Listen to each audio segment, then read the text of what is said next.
I'm pleased to introduce you to Mr. Antoine Rostand, who is the president of Schlumberger Business Consulting. With 30 years of industry experience, Antoine joined Schlumberger as field engineer and spent the initial years of his career working in Europe and Africa. In his previous roles, Antoine was the partner of at A.D. Kearney and appointed president at EDS France. Antoine holds a diploma from École Polytechnique and also an MBA from INSEAD.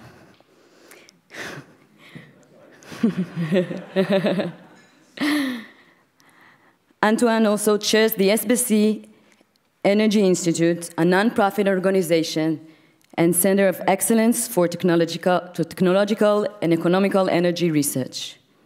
So let's please welcome Mr. Rostand.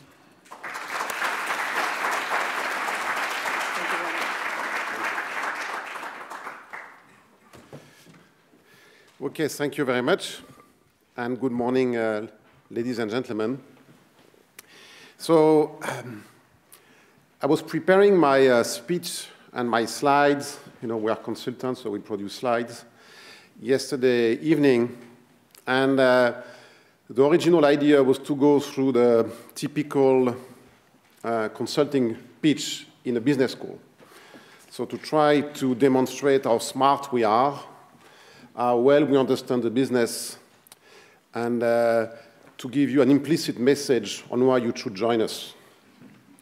So, but you know, realizing that you know, I was asked by Thiago to say and to come here, I realized that he would not be pleased by that, so I had to scratch a bit my mind to go a bit further in my speech. Obviously, I would try to share with you my view of the industry, and we'll have good questions.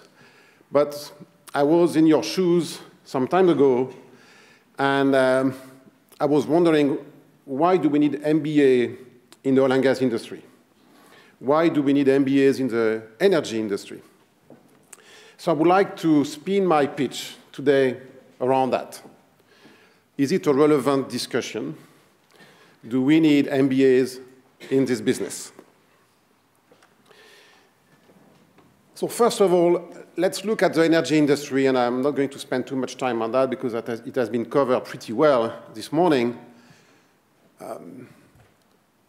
And then I'll focus on upstream oil and gas. But the energy industry today is really, you know, in front of a nice business case for a business school. It's an impossible equation. I'm sure when you are looking at the business case, you realize at the beginning it has been constructed to be an impossible equation. Why is it impossible? It is impossible because on one side, energy is the basis of our civilization. We can be here, we can be in a university, we can go at you know, art gallery because we don't spend 80 or 90% of our time looking for eat and food. And having energy, first animal energy and then other type of energy, has freed up as human beings to be able to do other things. So this is the basis of our civilization, and the energy industry's first objective is to provide to the world safe and affordable energy. The trouble is that today, the affordable energy is fossil fuels, oil, gas, and coal. And as we all know, this is producing huge amount of greenhouse gas effect, which clearly has an impact on climate. So we have, you know, completely opposite trends in the basis of our civilization and providing the standard of living that we have in these countries to the rest of the world, but at the same time creating a major disturbance in the world ecosystem. So first opposition. At the same time, there is something which is essential for the world, which is to lift almost 2 billion people out of energy poverty. So on this map, you have, it's kind of the night of the, you know, for the world.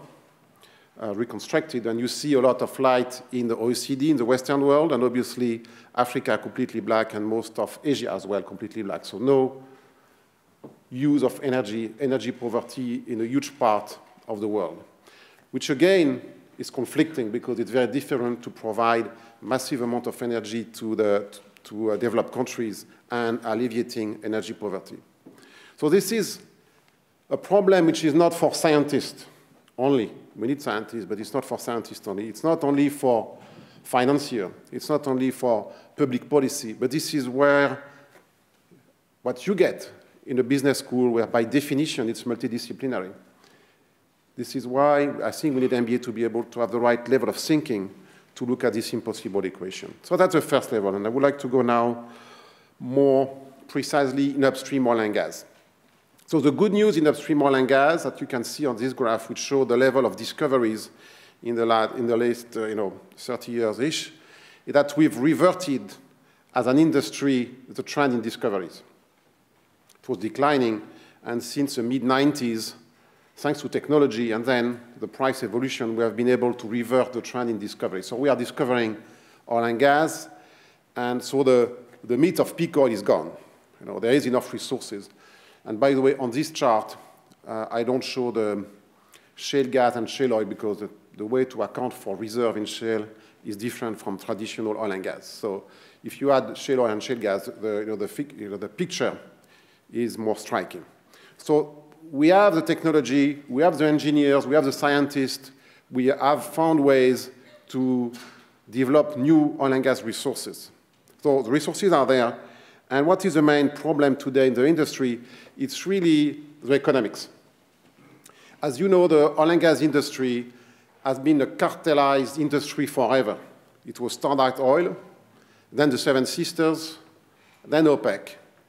And what we're saying that since shale gas and shale oil, this kind of cartelization of the industry has been broken, and you see a disconnect between revenue and expenses.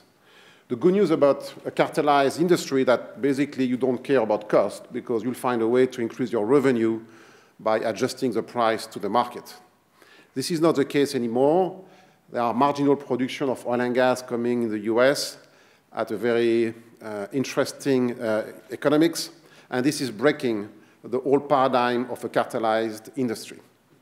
So today, we have monsters, huge companies that are used to work in a cartelized economy where basically the cost will follow, the revenue will follow the cost. And this is broken down, which means that in our mind, oil and gas companies are faced with 4 major issues today, and then we try to see why we need MBAs and different minds to try to solve them.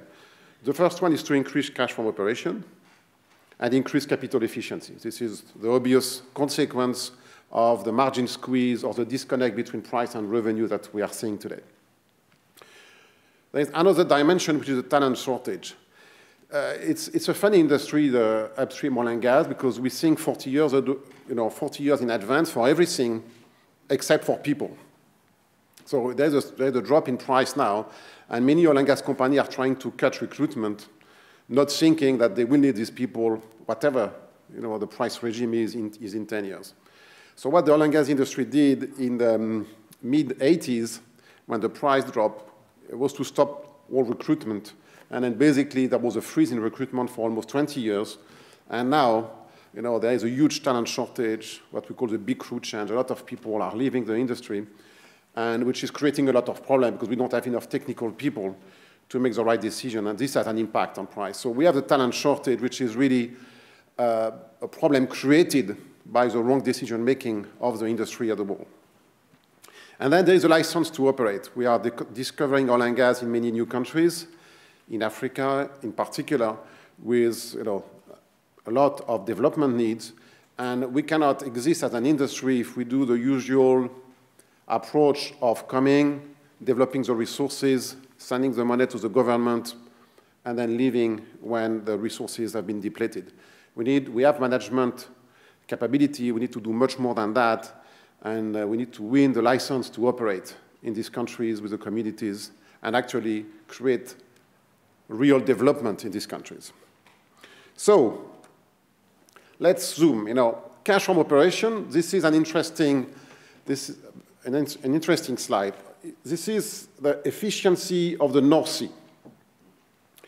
So the North Sea, you know, in this country, a lot of talented people. The uptime of the North Sea is 60%. It has moved from 80% plus in 2004 to 60%. So you imagine that today all the North Sea installations are down almost 5 months a year. I don't know of any other industry that will, except maybe the French administration, that will stop for 5 months. I know. So for 5 months, it's just, it's not working. And it's not like if it were extremely complex technical problem, it's the compressor. So I think, GE can do good compressor. The uptime is more than 60%, So in the airline, it's 99.99%, something like that. So we use the same, the compressor is a big problem in the North Sea.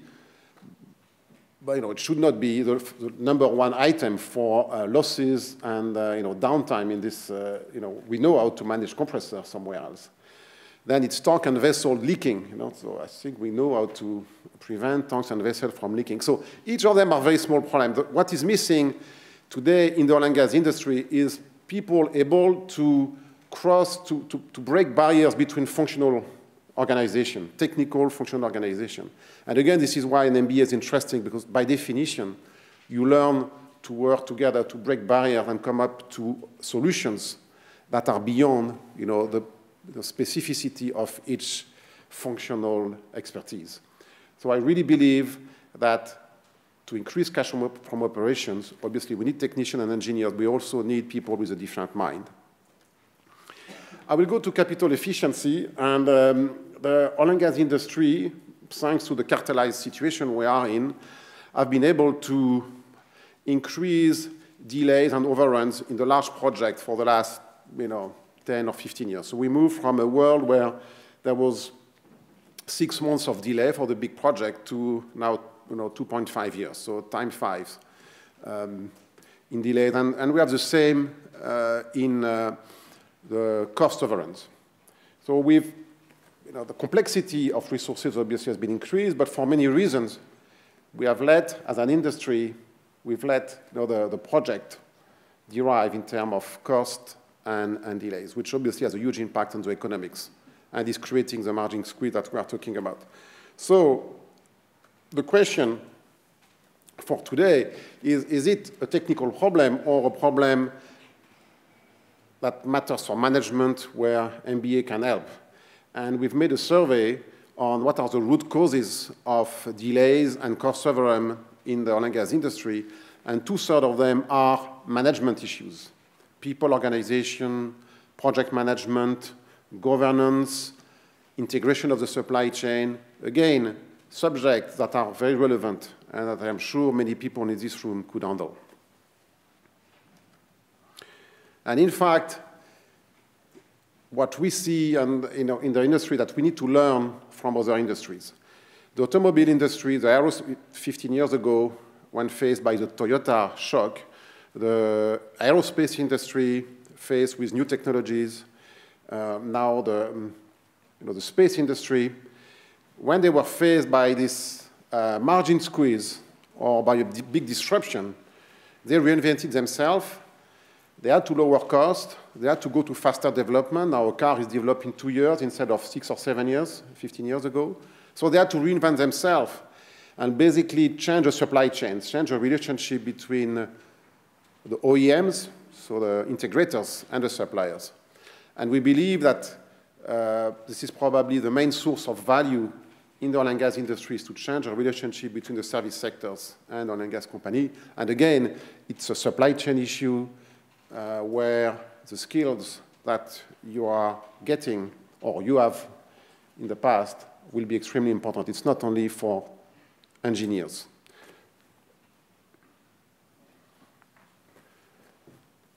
Talent shortage. So I mentioned that. So this is demographic curve. I'm sure you've seen that in your life. So 2005, it's a very old industry. So average age was probably 44, 45. And in a matter of 10 years, completely switched. So you see the age profile in 13 and in 18. It's going to be, the median age is going to be reduced by more than 10 years. It's going to be a very young industry. So it used to be like that in the IT industry 15 years ago, but the IT industry now is becoming an industry, of bourgeois, So, the oil and gas industry is going to be really the youngest industry because of this demographic change. So it's really interesting to join it. Obviously, we need engineers, and we look at that. But again, we will need different brain. I really believe that this generation change is a huge opportunity for the industry because we'll have people who are going to look at it differently. They are not going to look at it the way we have been running this business forever. They will look at climate change. They will look at renewable by definition because they know about it. Their kids are pushing for that. So it's a huge opportunity, and I think we underestimate what a full generation change of the complete leadership of the full industry everywhere in the world can have in terms of changing the impact of this industry in the world. I'm in Schlumberger, so I cannot say that we need only MBAs. In fact, a couple of years ago, when Thiago asked me whether he should do an MBA, I said, in oil and gas, we don't need MBAs, so because it's a technical business, and this is a very interesting curve, which look at the correlation between the number of technical people and the ability of oil and gas company to find, develop, and produce oil. And you see, a very neat, correlation, which means that there is no economy of scale in this business. So the oil and gas industry, at least from technical perspective, it's much more like the health industry. If you want to double the production, you need to double the number of engineers. Like in the health industry, if you double the population, you need to double the number of doctors and hospitals. So it's more a professional services industry than a traditional industry with experience curve and so on. So that's quite interesting. So I'm just making this point very clear. We need engineers, we need scientists. Now, we need more than that. So let's not forget about the core of what makes this industry very successful and being able to do amazing things in deep water or in various extremely complicated environments. So we need scientists and engineers, but my pitch today is that we need more than that. In particular, for what we call the in-country value. So the in-country value is a license to operate in the countries where we find oil and gas.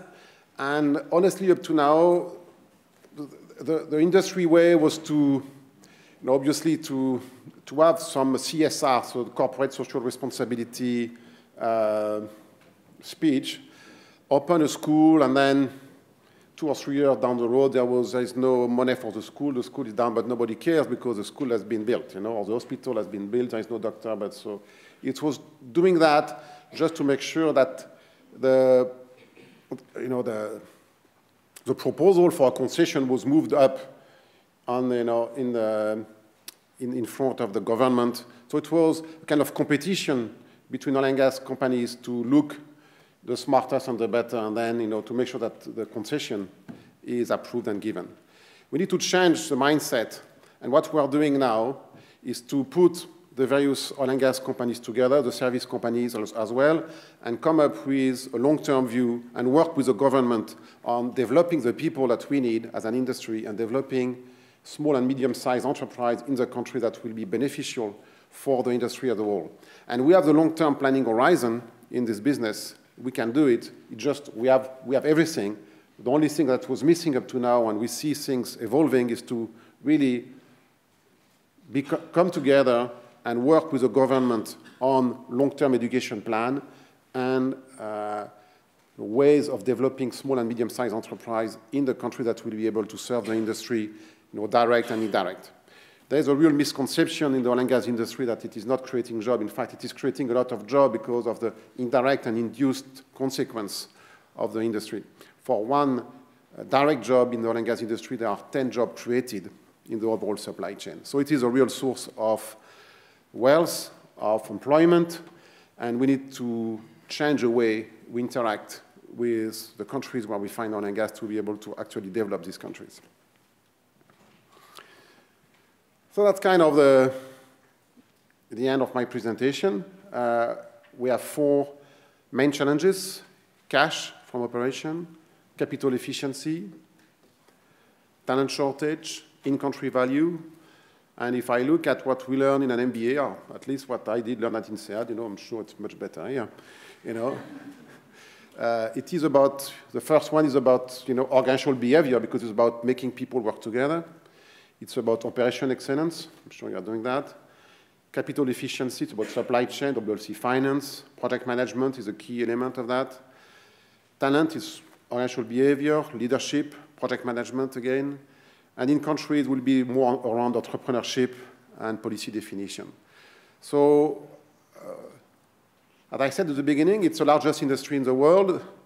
It's the most important industry in the world for our way of living, for our civilization. And you have a great role to play.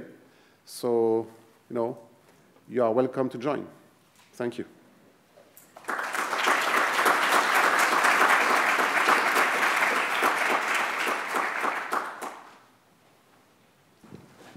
Hello, hi, I'm Trin from PwC. You mentioned talent shortage in the energy industry, and we think that one of the major issues that we have is gender balance as well. So in your opinions, what can company and leaders could do to attract more female employees into more senior positions and board positions within the energy industry? Thanks. So, obviously, the gender balance is indeed a problem in the oil and gas industry that has been traditionally, at least in the West, male-dominated. But it varies a lot, because if you look at Indonesia, in the oil and gas universities and degrees, you have 60% of females. So de facto, we are getting to a inverted problem in terms of gender diversity. So it really depends on the university system and the ability of the countries to develop, the level of engineers and geoscientists that we need. And again, the situation is very balanced, depending on history of the countries and so on. So that's for the technical functions. If we look now at the kind of the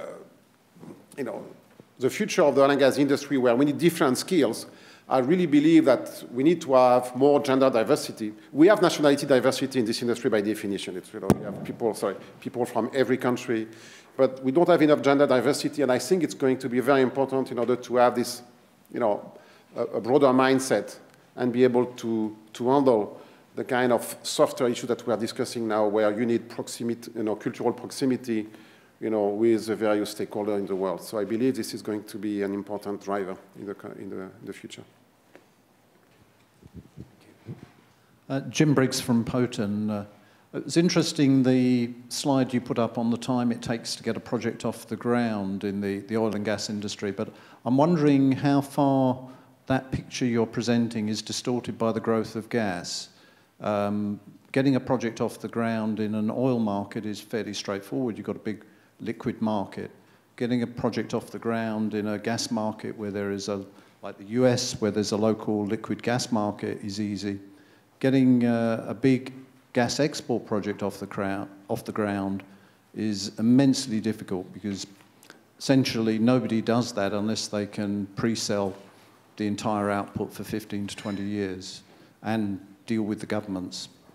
So I wonder just how much, whether you've actually done any work to try and separate out the difference there, or whether it's just that there's a lot more big natural gas projects in that mix now.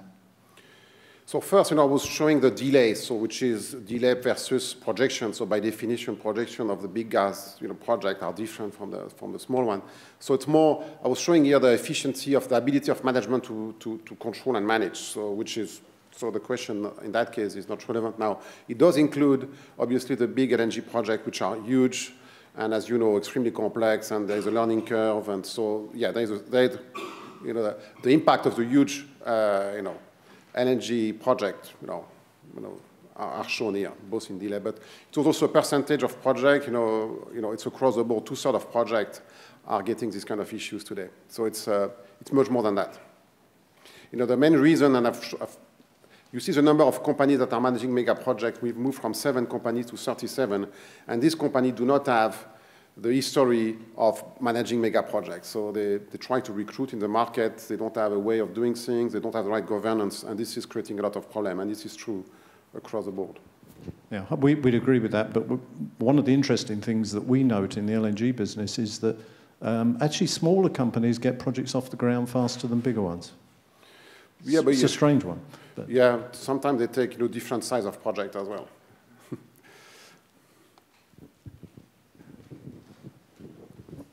Thank you, Andrzej Roszewski, PKN Orlen. I have an MBA, I work in oil business, so I can say that that's a place for us, of course. My question is regarding supply chain integration. Do you feel that the share revolution and the change how we extract carbohydrates basically has created more pressure on supply chain? Do you feel that there is a connection between this revolution and the supply chain in general? Thank you. Okay, so it has, but as a kind of second order effect. So first, the business model in shale is fundamentally different from the business model in traditional oil and gas. Traditional oil and gas, de facto, is a fixed cost business. So you spend a bit of money in exploring, you find some resources, and you make a huge capital commitment, you develop, and then at least at the beginning of the life of the asset, the variable costs are minimal. So whatever the price of the commodity you need to produce, because the only it's marginal revenue for the marginal cost of producing the commodity is very small.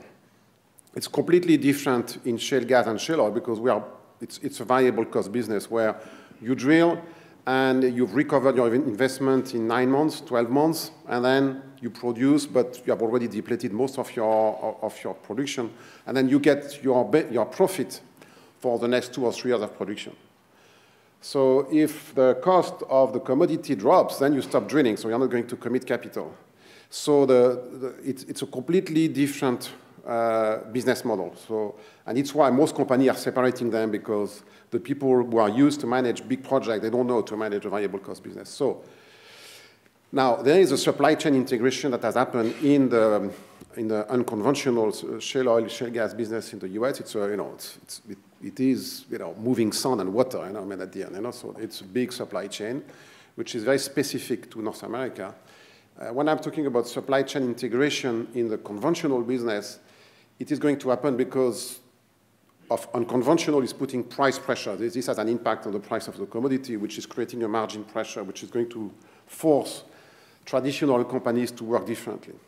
Now, what I mean by supply chain integration in the traditional, conventional oil and gas is really getting to a level of cooperation between suppliers and oil companies to a different level.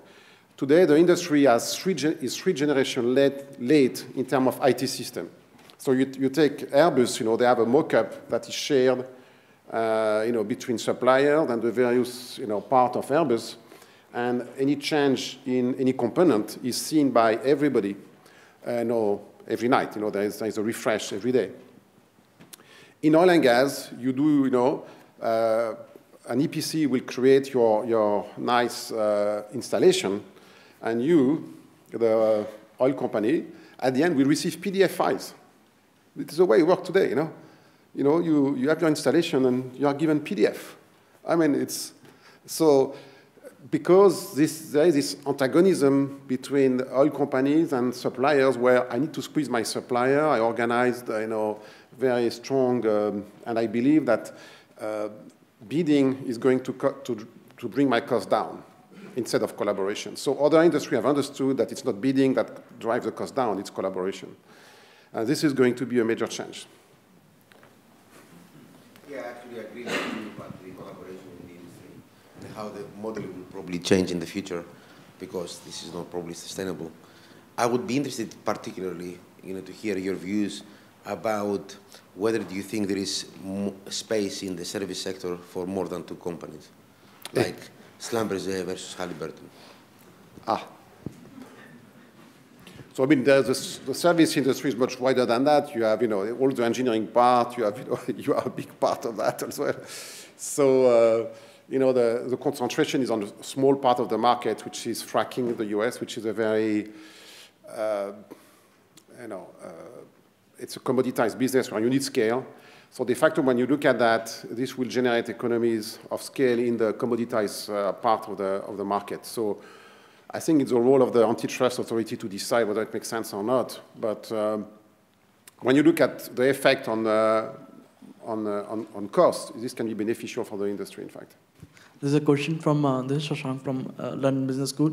It is interesting that you note that local content development, local entrepreneurship and policy definition, whereas if you see the policy landscape, they all want to go on a global level, have a global definition, rather than have local definition.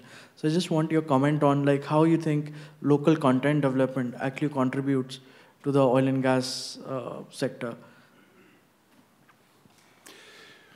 Okay, so policy definition is this really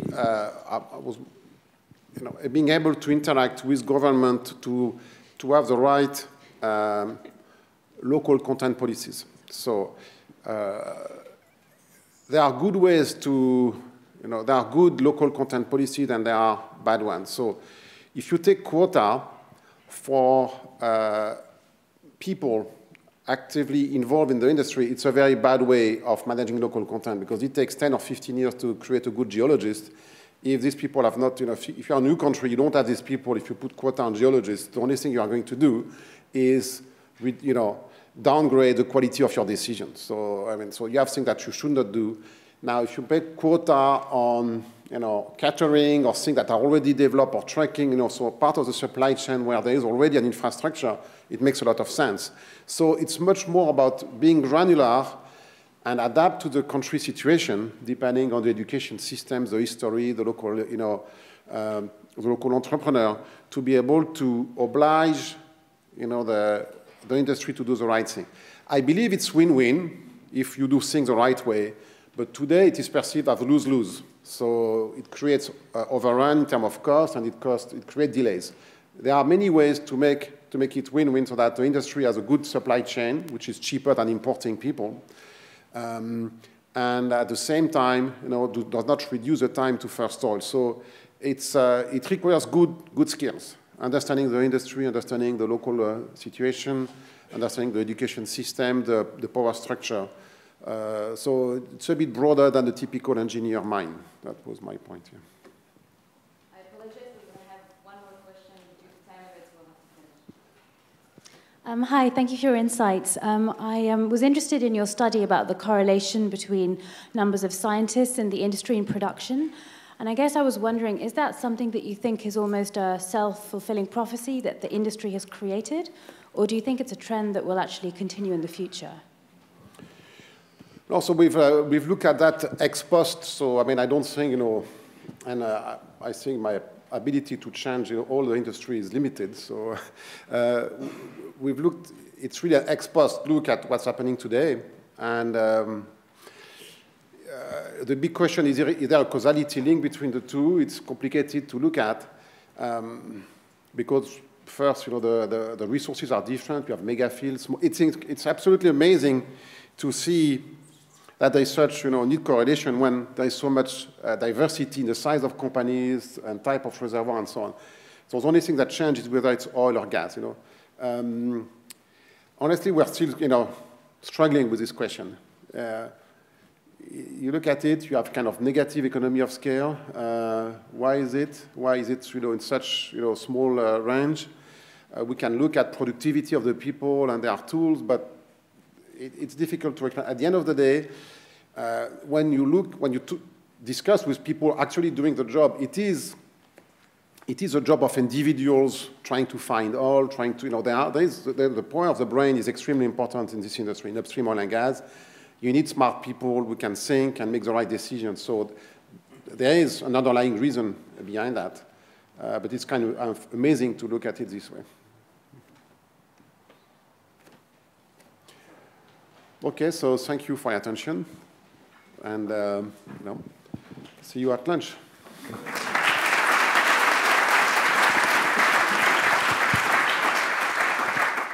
Thank you very much, Antoine, for the insightful thoughts. I think I can say on behalf of my fellow students and friends that we're all extremely happy that MBAs are needed in this industry. Next, I'm happy to invite you all for a networking coffee break hosted by FMC Technologies.